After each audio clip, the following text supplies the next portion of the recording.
Good morning, I'm June Darrer from Dooleys Hotel in Waterford City. Well, my mother came here in 1947 and she purchased a small pub in the centre of the city.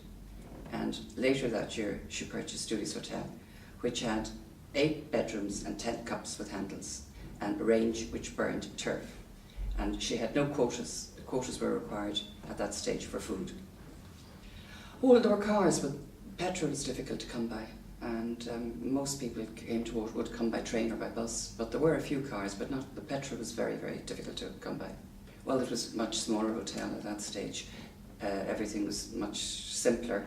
Well, the first thing my mother did was she put wash-hand basins in all the bedrooms. Not all hotel bedrooms even had wash basins, and en suites were virtually unheard of. Also, guests would be perhaps the local superintendent, the local bank manager would be staying long term, and there would be commercial travellers then, and they would sometimes come on Monday and leave on Friday.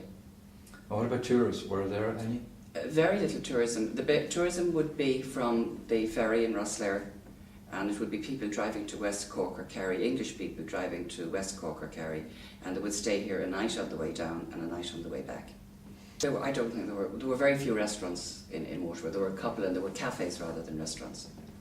And not cafe in the sense that we know now. They would serve tea, coffee, sandwiches, cakes, that type of thing.